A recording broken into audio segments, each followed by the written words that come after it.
Hi, I'm Randle here in Texas. And I'm Matt, here in Michigan. Today, instead of doing a movie or a television review, Randall and I are going to do our fifth call up episode. It's where we pick a specific topic and we expand on it and discuss it. And today, we are going to talk about TV show endings and the ones that have been the most disappointing to us. Now, this isn't going to be a list of every TV show that's ever come out and what the worst are. Randall and I can only talk about the ones that we have watched. So on this list, you are not going to see Dexter because Randall and I have not seen Dexter. We do want to give you a heads up. This is a spoiler warning. Since we're talking about the end of TV shows, there's going to be spoilers in this video. We are actually going to start kind of at the bottom of our list and work our way up to what we think is the most disappointing or the most well-known disappointing. And we're going to start off with Sherlock. So, Randall, I'll let you have the go first. What do you think about Sherlock and what made it disappointing? Just before I get into Sherlock, I want to let everyone know that this was a fan-submitted request. So if you have something that you want us to talk about, make sure that you comment below or even hit us up on Facebook. But Sherlock. Why is Sherlock so disappointing? Because they broke almost all of the goodwill and the character development that they went through to make the first 3 seasons of Sherlock so interesting. Now, all of a sudden, Sherlock, who is built up to be this genius, who is built up to be better, smarter than his brother Mycroft even, is not really all that smart. And it even takes away from Moriarty's character because it turns out that this is all Sherlock's sister's doing, and she's the big bad that's been planning everything. I often tell people that the end of Sherlock is a lot like Spectre, where it's like we're going to shoehorn in that, it was always somebody else pulling the strings instead of, everyone just being kind of intelligent, or Dr. Watson really doesn't have much to do either. I mean, it's frustrating. They took these characters they built up and then they basically took them apart. Yeah, and like you were kind of saying, kind of like shoehorned in. I mean, it'd be one thing if it felt like that this was the plan throughout the whole show, but really it only felt like this was even thought of in the last 3 episodes.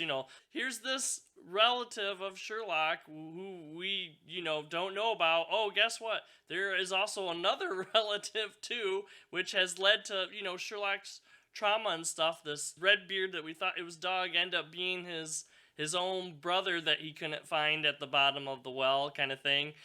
Yeah, I it's such a great show and stuff, and to have this kind of like put in to it at the end. I think like you're talking about like Moriarty, like he was such a good villain that I think they're kind of like, well, how do we top this now? Now, how do we top that? Oh, well, let's just make someone else that is, incredibly smarter than Sherlock is, kind of thing. Yeah, Moriarty's supposed to be Sherlock's equal, supposed to be right there with him. I mean, there's an entire Star Trek episode about it. Next Generation. But are you sure? Oh, yes. Yeah, I know, I went to Star Trek, but... But in this, it takes away from Moriarty being very intelligent, like a kind of a criminal for hire, because he gets everything that he needs to get and does everything that he needs to do based on someone else telling him to do it. Well, okay, he's not that big of a threat after that. You've diminished his character. Another character that I think they did a great disservice to was Watson's wife. And like Matt said, this is all spoilers. They went through and they developed her and they made her this kind of super secret agent spy woman, and then they kill her. And you find out that Watson was having almost like a texting affair or whatever with Sherlock's sister, which you didn't know was Sherlock's sister. She didn't know was Sherlock's sister. Oh, because she's a genius. Yeah, this series went so sideways in the last season, and I'm incredibly disappointed in it. That's why it's on our list. Next up on our list, number 4 most disappointing ending, Batman the Animated Series. Now this is at least one of Matt's very favorite animated television shows, if not television shows, period. Matt, why do you think that it's that disappointing of an ending? Oh, just like you said, this, I would have to say, like, my two favorite, like, shows, specifically animated shows, too, are probably Avatar: The Last Airbender and this one. Batman the Animated Series, I've, grew up with. This, when I think of Batman, this is what I think about Batman the Animated Series. So, when I talk about endings, what I'm referring to is what was called the New Adventures of Batman, but I'm including it in my discussion about Batman the Animated Series because if you get the DVD box set, it is part of it, and it's a continuation of that. I like Batman the Animated Series so much, and the New Adventures of Batman, which is tied into Batman the Animated Series, is so much different. From the art style to just the tone of all the episodes. For a show that's about Batman or whatever, the New Adventures of Batman focuses more on Batwoman, the new Robin, and Nightwing, who used to be Robin, kind of thing. It's one of those things where, like, I see what they were doing. I mean, they were switching networks and stuff. So the Batman animated series used to come out on Fox, and then of course they changed it to the New Adventures of Batman and Robin, and then the new Batman Adventures is when it was airing on WB Kids and stuff. And it was at that time when they're doing kind of like that half Superman, half Batman, and they kind of changed it so that Batman could be in the same world as Superman the animated series, so they kind of felt more together. But me, I would just prefer it to completely cut ties from Batman the animated series and just be its own thing, or just continue on what was already great. Yeah, so in regards to the way that it just changes, and then they are like, well, it's different, but it's the same. I always point to the fact that there are references to things that happen in the original Batman the Animated Series in the last season. You can't really separate them at that point. You are actually referencing things that happened before. One of the things you kind of pointed out is that it puts a lot of emphasis on the different characters of Batwoman and the new Robin and everything, kind of making it, I would say, maybe even more kid-friendly than the original Batman the Animated Series was. But it also has a lot of emphasis on the rogues gallery more so than the previous iteration, and that's kind of what disappointed me about it, where it was like, now these characters that we knew, the Penguin and the Joker and Clayface and etc., Two-Face, etc., they're more jokey than they were before, and it's not as enjoyable to me from that perspective. So it's kind of a series that just started really, really well, and then at the end, just blah. Yeah, especially talking about the villains, it's kind of interesting seeing a new art style for the Joker and yet still having Mark Hamill voice it. It's like, it's the same, but not the same. It just feels off, completely off kind of thing. So yeah, I agree with you that I like the Rogue Gallery and stuff too. Iconic villains and stuff.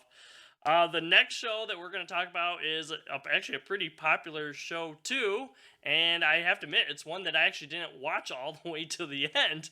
It is Gilmore Girls. So, Randall, what do you have to say about Gilmore Girls? My problem with Gilmore Girls, and I'm not going to talk specifically about the cut to black like Sopranos. That doesn't bother me. What bothers me is Rory's character. She starts out, she's the super intelligent girl. She goes to a very prestigious private school, which is paid for by her grandparents, which are lovely, lovely characters in the series. And you have her mother, Lorelai, who made all of the wrong decisions, quote unquote, but everything ended up okay.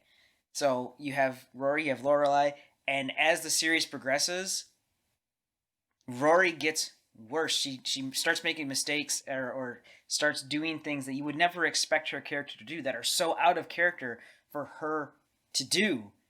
And that's irritating. And Lorelai, you're like, okay, Lorelai went through all of these things to get better, to better herself as a person, but as you watch the series progress, nothing's changed. She's still just, I'm just going to make this mistake, and then I'm going to make this mistake, and then this one. And you're like, don't you ever learn anything? So it was incredibly frustrating to watch as a viewer, and that's why it's very disappointed. It started so promising, and that's from someone who didn't particularly enjoy watching it. I just kind of watched it when my wife had it on. It was like, okay, I can see the appeal, but then what they did with those characters just turned me off. It was very nerve-wracking to watch any of the later seasons and the Netflix revival.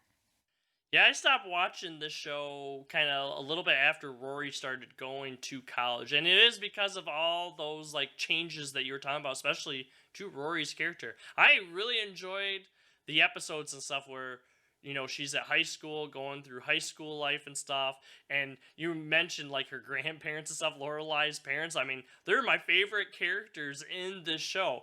That whole dynamic, which they do continue into the college years and stuff, kind of stays there, but Rory's character changed so much. And I understand, people change, you need to build your characters and stuff, but it just felt so different, and some of the decisions Rory made just felt so out of character that it completely took me out of the show and spoiled my enjoyment for it. Yeah, I mean, this show ends, like I said, it's just a cut to black, but it's not the cut to black that bothers me. It's what happens before it. It's Rory sitting there with her mom, Lorelai, and she just says to her mom, "I'm pregnant." I'm pregnant. And then it cuts to black, and I'm just like, you have learned nothing. You didn't, you ended up exactly like your mom. And maybe it's just like, this is the expectation that I wanted for the character, and I wanted her to be different from her mother. I wanted her to grow and not fall into the same tropes and the same problems that her mom did, and she didn't. But that's just me. So, next on our list, number 2, How I Met Your Mother. Oh boy, this one, when it came out, definitely had its fair share of detractors. But Matt, what bothers you the most about the ending of How I Met Your Mother? Oh my goodness, the name of the show is How I Met Your Mother. The whole show is about how Ted meets the mother of his kids and stuff. And we get that in the final season, and we get to meet her, and we get to actually enjoy her as a character, and we kill her off. That's great. That's just awesome. I love it. It's just like, wow. And, the whole show, they're talking about how, Ted and Robin are not good for each other or whatever. Or you can go into it a little bit how it wasn't the right time or whatever, but we're told throughout the show that how they're not good for each other, and at the end it's, we end where we began or whatever with Ted and Robin kind of thing. I don't know. I would have much more preferred that we ended with the mother kind of thing, coming in at the end and saying something to the kids other than, hey, let's kill the mom off so now that we can make room for Ted to get back with Robin yet again. So I dislike it for an incredibly different reason, because the ending with Ted and Robin doesn't bother me. I feel like they weren't right for each other at the time, but he wanted to have kids, she didn't or couldn't have kids. So that thing, like, that doesn't bother me. What bothers me is season 9 or whatever, is that it takes place inside of the week of Robin and Barney's wedding. The entire season takes place inside of that week. And that's nuts. I could see maybe 4 or 5-ish episodes near the end taking place there, but for a show that's based in New York City and has all of these characters and the great interactions with at the bar and everything, like, you just scrap all of that and this whole last season. The only thing about the last season that's truly enjoyable to me is Marshall's character and on his like cross country road trip with a completely diametrically opposed character, and of course they get into a fight over the radio and he has to play 500 miles. Like, that's the best thing about the last season for me, and that's terrible. I should like it more than that, and I don't. I just don't like the last season. So that was our number 2, which leaves our number 1. But before we get to that number 1, Randall and I are each going to talk about a show that we watched, but the other person didn't necessarily watch. So Randall, before we get to that number 1, which people can probably guess what that one's going to be, but we're going to hold them off a little bit. What show or series would you like to talk about with a disappointing ending? All right, so my soapbox show is going to be X-Files. X-Files is such a disappointing ending, A, because it never actually ends, and B, if you just go back to where it did end, quote unquote, in 2002, the original show run, it ends on a cliffhanger. So you just have the Smoky Man sitting there, and then Mulder is finally back after his season and a half or 2 seasons of hiatus, and he just says, all right, the alien invasion's coming, but it's going to come in 2012. And that's obviously tying in with the Mayan calendar thing, etc. But really, how annoying. You've gone through 9 seasons, and the show's going to end, and it's going to end on a cliffhanger. And then they're just like, all right, it's going to, everything that you think's going to happen is going to happen. It's just going to happen later. Fine. Then the 2008 movie comes out and everyone's super happy. You know, X-File fans are like, yay, we're going to move the story along. We're going to get closer to 2012. But no, not at all. No mythology in that movie at all. Completely disappointing. All right, now you've lost all of my fan, like my good faith, you know, Chris Carter. Then they come up with this revival series on Fox for the last couple of seasons, and they have proven they're still not interested in ending it. Not to mention the revival series happens post 2012, so who even cares at that point?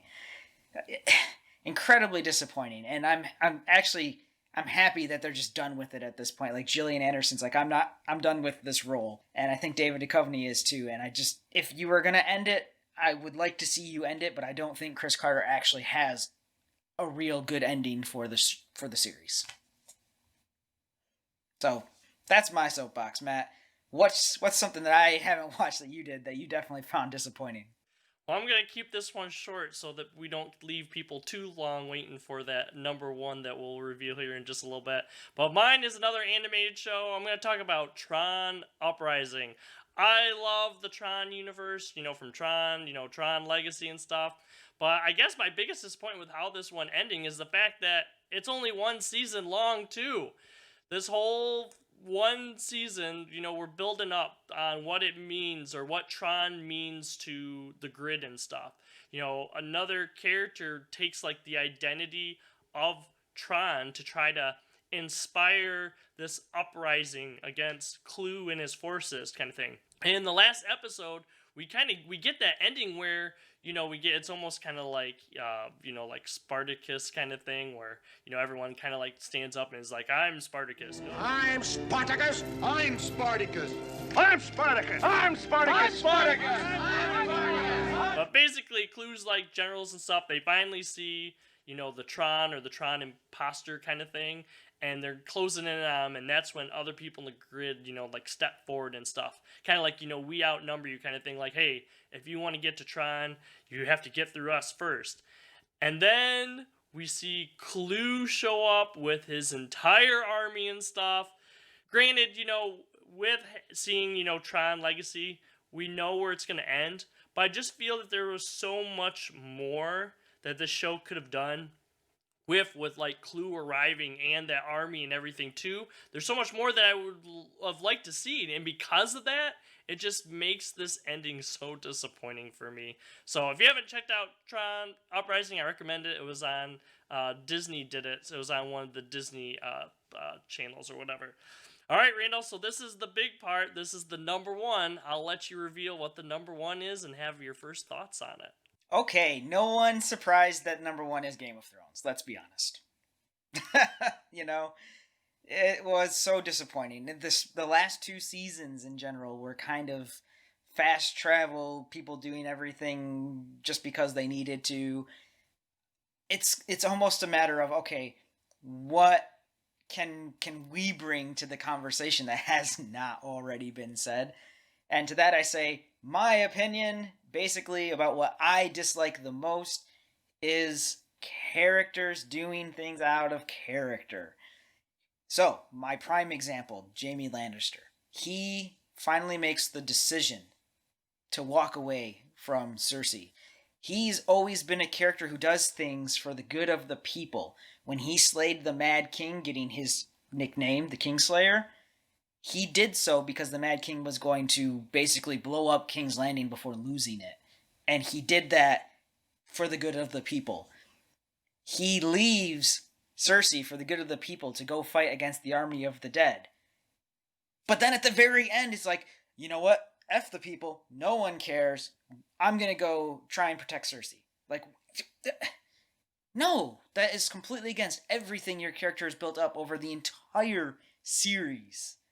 And other characters fall prey to this too. Varys ceases being smart. Like, this is a guy that got out of King's Landing when the getting was good, you know? And knew that he had to go someplace else. But he lets himself just be captured and then summarily executed. You know, the Tyrion, same thing. Like, Tyrion has a whole saying. He has shirts. I drink and I know things. That's what he does, you know? But at the end, he doesn't know that much, and he just makes mistake after mistake after mistake. And obviously, almost number one on everyone's list is Daenerys. She just goes mad, and it's like, you can kind of see maybe some seeds of that, but she just flips the switch. In Marine, she's all about the people and protecting them and getting rid of the slavers. And in this, she's like, well, I guess these aren't my people, but you want to rule them, but you're just going to kill them because bells.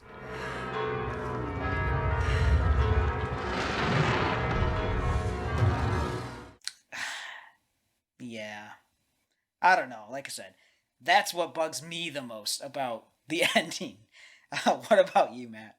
Yeah, I agree, especially with like Daenerys. It's kind of thing like, you hinted that this might have been the end, and I'm not really disappointed that is where they took Daenerys. It just kind of seemed like the turn for her in the last season was so abrupt kind of thing that I really didn't like. Not just staying true to the characters, but I think the series kind of went off by not staying true to what actually made it good.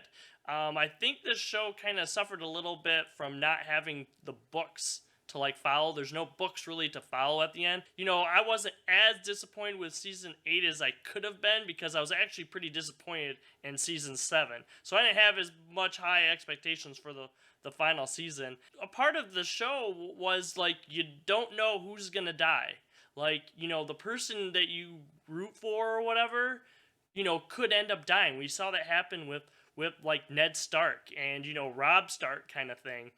But then the show just kind of, it goes away from that kind of thing. We know there's certain characters that are untouchable until like the very end. We know nothing's going to happen to Dany. We know nothing's going to happen to Jon. He already died and, he got brought back kind of thing. Nothing's going to happen to Jaime. And that was the big thing too. The show tried to do a whole bunch of like gotchas, like, well, did we just kill Jon off again? Nope, he comes right back.